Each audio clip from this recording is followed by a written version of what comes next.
अजून काही खायला ऑर्डर करायचं आहे तुम्हाला? नाही. ॲक्च्युली मी हे सांगायला आले की मला नाही वाटत हे वर्क होईल. Please don't mind. Sorry. It's okay. I can understand. त्याने नम्र स्वरात उत्तर दिले. ती उठून गेली तसं त्याने सुस्कारा सोडला. बिल पे करून तो कॅफेच्या बाहेर आला. तिचा नकार अपेक्षितच होता. उलट तिने होकार दिला असता तरच त्याला धक्का बसला असता. निदान नाकार द्यायला म्हणून का होईना स्वतः आली तरी. इतरांप्रमाणे फोनवर आपला योग नाही इतकं बोलून फोन आपटणारी तरी नाही. निम्मे तर उत्तरच देत नाहीत. स्वतःशीच हसून तो चालायला लागला. आज त्याला घरीही जावंसं वाटत नव्हतं. उगाचच मन जरासं उदास झालेलं. कितीही समजावलं तरी मन शेवटी मनच आहे. कधीतरी भिरभिरणारं, कधीतरी त्यालाही वाईट वाटणारं. कॅफेच्या समोरच लांबच लांब कट्टा पसरलेला होता. कट्ट्याच्या एका बाजूला हायवे आणि दुसरीकडे कॅफेची रेलचेल. त्यामुळे अनेक तरुण मंडळींचा हा विकेंडचा हँगआउटचा ठिकाणा होता. त्याचीही पावलं आज तिकडेच वळली. गर्दीपासून जरा लांब थोड्या अंतरावर जाऊन तोही कट्ट्यावर बसला आणि इतका वेळ त्याला फॉलो करत असलेली ती दबकत त्याच्या थोड्या अंतरावर येऊन त्याचं निरीक्षण करत थांबली. 3 महिन्यांपूर्वी तिच्याच ऑफिसमध्ये पण दुसऱ्या टीमचा लीडर म्हणून जॉईन झाला होता. इतरांपेक्षा बराच शांत, म्युच्युअल, हेल्पफुल आणि सरळमार्गी वाटला होता. खूप अट्रॅक्शन वगैरे नव्हतं वाटलं, पण तिच्याही नकळत त्याचं निरीक्षण करायची आणि हळूहळू आजवर पाहिलेल्या कांदेपोहेमधल्या मुलांपेक्षा हाच तिला बेटर असलेला हाफ वाटायला लागला. कधी नव्हे ती तिची दिमागाची बत्ती जोरात चालली आणि ती ज्या मॅट्रिमोनियल साईटवर होती तिथे याचीही माहिती शोधली आणि मिळालीही. नाही म्हणण्यासारखी एक तर गोष्ट नव्हती. मग तिथे रिक्वेस्ट सेंड करून टिपिकल कांदेपोहे करण्यापेक्षा अजून अतरंगी प्रकाराने त्याला भेटावं असं वाटून आज चक्क त्याला स्टॉक करत इथे आली होती. शून्यात बघत असलेला तो आज जरा जास्तच सॅड झाला होता. बहुधा जुनी काहीतरी आठवण डोळ्यासमोर आली असावी. एक चुकार अश्रू आला डोळ्यात. अंगठ्याच्या अगदी कडेने झटकत पुसून दीर्घ श्वास घेऊन त्याने डोळे मिटले. इथेच बसलो तर विचारात अजून अडकत जाईन. त्यापेक्षा घरी जावं. स्वतःशी विचार करत तो उठला आणि मागे वळाला तर ती उभी होती. तिला बघून तो तर चकितच झाला. ही इथे कधीपासून आहे? हाय.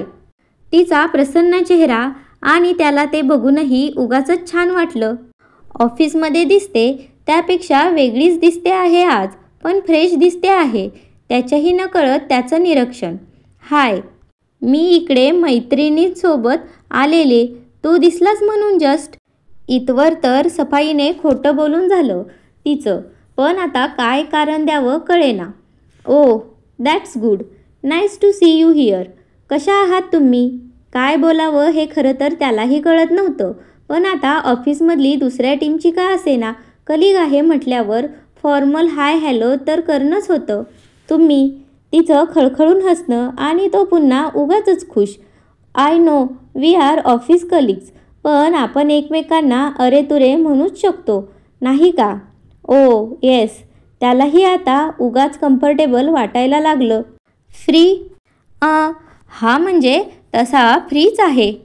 चहा पिऊया त्या टपरीवर. जरासा चकितच झाला पण उगाचच छानही वाटत होतं. तिचं मॉडर्न तरीही अगदी डिसेंट राहणीमान आणि तिने चक्क टिपिकल कॅफेमध्ये न जाता तिथल्याच एका टपरीवर चहा प्यायचा आग्रह केला हे पाहून त्याला आश्चर्य वाटलं. तशी ऑफिसमध्ये रोज समोरासमोर भेट व्हायचीच. कामाचं बोलणं कधी कधी व्हायचं, पण त्याशिवाय कधी काही बोलणं झालं नव्हतं. त्यामुळे असं बाहेर भेटणं बोलणं त्याला अगदीच अनपेक्षित असल्यामुळे तो अजूनही जरा अवघडलाच होता. चहा हे सुख आहे. तुलाही आवडतो ना? चहाचा घोट घेत तिचा प्रश्न. हो आवडतो ना.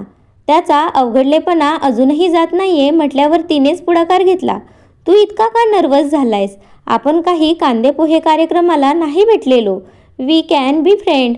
तिचं इतकं बेधडक आणि खट्याळ बोलणं ऐकून तर तो चाटच पडला, पण त्याला छान वाटत होतं तिच्याबरोबर. तू काय सहज आलेलास का इथे? तिने मुद्दामूनच हा प्रश्न विचारला आणि हा प्रश्न अगदीच अनपेक्षित असल्याने तो तसा गडबडलाच. हा ते मी एका कामासाठी आलेलो. Chill chill. तिचा पुन्हा खळखळता स्वर. इतका टेन्स नको होऊ. आय नो तू कांदेपोहेला आला होतास. ती माझी शाळेतील मैत्रीण होती. तिने हसू दाबत सांगितलं. पहिल्या भेटीत इतके षटकार त्याला नक्कीच अपेक्षित नव्हते. त्याचा चेहराच बदलला. काय बोलावं कळेना. रिलॅक्स. अरे मी पण त्यासाठीच आलेले, पण तो आलाच नाही. हे आई बाबा ऐकतात का? सारखी स्थळं आणतात. मग काय, भेटावंच लागतं. मी तर अनेकदा पहिलेच कटवते. पुन्हा थोडंसं खोटं बोलून तिने त्याला बोलतं केलं. तोही आता जरा रिलॅक्स झाला. मग नकार तू दिलास की त्याने? तुला कसं कळलं नकार आहे? होकार असता तर आत्ता चहा प्यायला तीच आली असती ना. परत तोच खळखळाट आणि त्याला इतका वेळ वाटत असलेला सॅडपणा आता पूर्णपणे गेला होता हे त्याच्या लक्षातही आलं नाही. नाकाराचं काही वाटतच नाही आता. उलट होकार आला तर आश्चर्य वाटेल. त्यानेही मोकळं हसून उत्तर दिलं. का बरं? नकार देण्यासारखं काय आहे? त्यावर बोलायची इच्छा असूनही तो काहीच बोलला नाही. सगळं काही उत्तम असूनही घोडं एकाच ठिकाणी अडलं होतं. ते म्हणजे त्याच्या वडिलांना आणि आत्याला अंगावर असलेले कोड. त्याने ही माहिती त्याच्या मॅट्रिमोनियल साईटवरच्या अकाउंटमध्येही स्पष्ट लिहिली होती आणि इतर ठिकाणहून येणाऱ्या स्थळांनाही तो स्पष्ट सांगत असे. पण त्यामुळे नकार ठरलेला असायचा. बरं ते सोड. तुला कशी मुलगी हवी? त्याने फक्त तिच्याकडे बघितलं आणि हसला. हो आय नो, खूप टिपिकल प्रश्न आहे, पण तरीही सांग तर. जिच्याशी माझं मन जुळेल आणि बाकी टेक्निकल गोष्टी जसं की रूप, शिक्षण, पगार, आर्थिक आणि शारीरिक स्थिती वगैरे वगैरे. आणि प्लीज डोंट से की मन जुळलं की संसार होतात अँड ऑल. मी तरी या पुस्तकी गोष्टींना मानत नाही. आता मात्र दीर्घ श्वास घेऊन तो चक्क तिच्या बाजूला चेहरा करून मांडी घालून बसला. हो बरोबर, पण बाकी गोष्टी जुळाल्या आणि मन जुळलं नाही तरीही संसार होत नाहीच. ओके, मग बाकी गोष्टी कशा हव्यात ते सांग. रूप ठीक असावी. मीच फार काही हँडसम, बॉडी बिल्डर वगैरे नाही, त्यामुळे मला साजेशी असावी. शिक्षण चांगलंच असावं. मी BE MBA केलं आहे. वेगळ्या फील्डमधलीही चालेल, पण अशीच चांगली डिग्री घेतलेली असावी. पगार तिचा स्वतःचा खर्च चालेल इतका असावा, कारण मी आज तिच्याशी लग्न केलं आणि उद्या यमराजाने माझ्याशी केलं तर तिला काही आर्थिक अडचणी यायला नकोत. अरे काही काय बोलतोस? तिच्याही नकळत तिच्या तोंडून एकदम बाहेर पडलं. जस्ट सांगतोय की फायनान्शियली इंडिपेंडंट का असावी. आर्थिक स्थिती माझ्यासारखी मध्यमवर्गीय असावी. शारीरिक स्थिती आता दोघांचीही उत्तम असली तरी भविष्यात कोणाचीही बदलू शकतेस. त्यामुळे मी तिला तेव्हा साथ देईन तशीच तिनेही द्यावी. अजून काही मॅडम? स्वयंपाक येतो की मला थोडा थोडा. पोळी नाही येत, पण कुकर लावता येतो. बटाट्याची भाजी येते. चहा, मॅगी आणि पोहे. बाकी लागली तर मदतनीच ठेवेन. आत्ताही आईला त्रास नको म्हणून पोळ्यांसाठी मावशी येतात की. इतका वेळ बोलत असतानाही त्याचं लक्ष फक्त तिच्या डोळ्यांवरच आहे, इतरत्र नाही. हा अनुभव तिच्यासारख्या सुंदर आणि आकर्षक फिगर असणाऱ्या मुलींसाठी नवीनच होता. त्यामुळे हे लक्षात येऊन ती अशीही इम्प्रेस झालीच होती. आणि आता हे उत्तर ऐकून तर पूर्णच फ्लॅट झाली, कारण मुलीला काय स्वयंपाक यावा हे तो सांगेल असं तिला वाटलं होतं, पण त्याने ही टिपिकल अपेक्षा केलीही नव्हती. आता तर तिचा बेटर हाफचा विषय बेस्ट हाफपर्यंत येऊन पोचला होता. मेरे भी खयालात कुछ ऐसे ही है, तिने त्याच्या डोळ्यात खोलवर पाहत सांगितलं. तिच्या पाहण्याने त्याची धडधड उगाचच वाढली. नजर दुसरीकडे फिरवत त्याने फक्त एक स्मित केलं. आणि मला ना स्वयंपाक पण चांगला येतो, म्हणजे आवडतो मला करायला. वा, तुझा तर काही प्रश्नच नाहीये ग. तुझ्या पुढे तर रांगा असतील मुलांच्या. हे बोलताना उगाच मनात काहीतरी बोचलं. हो, पण मला लग्न ज्याच्याशी करायचे जो या रांगेत नाहीये. कुठे आहे मग तो भाग्यवान? माझ्यासमोर बसलाय. त्याची मान झटकन वळली. तिचे डोळे खरं बोलतायत हे जाणून देखील तो क्षणात नजर वळवून हसला. आज कोणी मिळालं नाही का बकरा? I am serious. सोडा. खरं करशील लग्न माझ्याशी? तिच्या आवाजातला खरेपणा आता त्याला अजूनच अस्वस्थ करायला लागला. तू काय बोलतेस हे? आपण आज पहिल्यांदा भेटलोय, म्हणजेच तू फार ओळखत नाहीस मला, आणि हे असं सगळं अचानक. त्याला हे सगळं इतकं अनपेक्षित होतं की काय बोलावं कळेना. अरेंज मॅरेजमध्ये सुरुवातीला अनोळखीच असतात दोघं. हे सगळं पहिल्याच भेटीत बोलतात की. हां, आता अचानक आहे मान्य आहे, पण वेळ घे तुला हवा तर. घरीही बोल आणि माझी ही टेक्निकल माहिती शेअर करेन की मी. ती वाचून ठरव वाटलं तर. की मी एरवीच आवडली नाही. आवडली आहेस. Sorry, very sorry. म्हणजे तसं नव्हतं म्हणायचं. तुझ्यात नाकारावं असं काहीच नाही आहे असं म्हणायचं होतं. तुला कोणीही होकारच देईल असं म्हणायचं होतं. काय बोलावं याचा पुरता गोंधळ उडालेला. कारण इतक्या कमी वेळात ही आपल्याला आवडायला कशी काय लागली हे त्यालाही कळेना. मग माझ्याबद्दल तुला पूर्ण माहिती नाही आहे. टेक्निकल तर कळलीच आहे की आत्ता. अपेक्षाही कळल्या आहेत. त्यात मी बसते असं मला तरी वाटतं. आणि तूही म्हणालास की नाकार देण्यासारखं काही नाही. हो, पण ही माझी पूर्ण माहिती नाही आहे. मग माझ्या बाबांना अंगावर कोड आहे, आत्यालाही आहे. म्हणजे तसं ते अनुवंशिक आहे.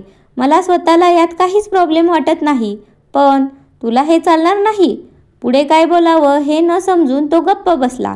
नकार देण्यासाठी माझ्यात काहीतरी असं असलं पाहिजे ना जे तुला नको आहे ते सांग ना. म्हटलं ना काहीच नाही आहे असं. मग झालं तर दोघांचा होकार आहे. अजून काय पाहिजे. तो आवाक. हे सगळं कळूनही हिचं काहीच म्हणणं नाही आहे. खरं तर ही माहिती तिने मॅट्रिमोनियल साईटवर वाचली होती. पण तिला किंवा तिच्या घरच्यांनाही यात आक्षेप घेण्यासारखं काहीच वाटलं नव्हतं. काय आहे माहिती का, बाकी टेक्निकल गोष्टी जुळणं जसं महत्त्वाचं आहे ना तसा स्वभाव आवडणंही तितकंच महत्त्वाचं आहे असं मगाशीच कोणीतरी बोललेलं. आणि माझंही मत खरं तर तेच आहे. त्वचेपेक्षा मन नितळ असणं गरजेचं नाही का. गेले 3 महिने मी बघतीये.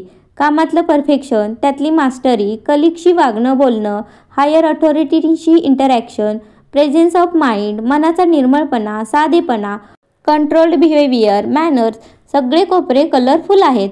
मग बाकी बाहेरचा रंग काय आहे याने काय फरक पडतो. रंग तर माझाही बदलू शकतोच की. पण तो त्वचेचा बदलला तर ठीक आहे. कोणाच्याही स्वभावाचा बदलला तर अवघड होईल.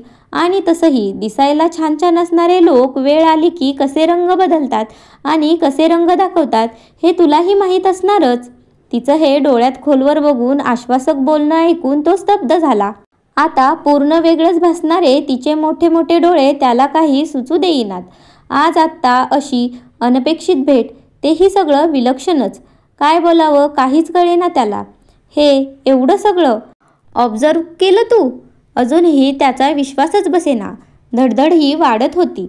हो, आजचा कांदेपोहे कार्यक्रम काय उगाचच केला का. त्याआधी अभ्यास पण हवाच ना. हसू दाबत ती म्हणाली खरी. पण आता त्यात जरासं लाजणंही मिक्स झालं होतं. आणि त्याने तिची धडधड अजून वाढली होती. मग सांगशील ना घरी की मुलगी पसंत आहे. पुन्हा खळखळाट आणि तो मनापासून हसत केसात हात फिरवत चक्क लाजला. छोटीशी कथा आवडली असल्यास चॅनलला सबस्क्राईब करा, व्हिडिओला लाईक करा आणि कमेंटही करा. धन्यवाद.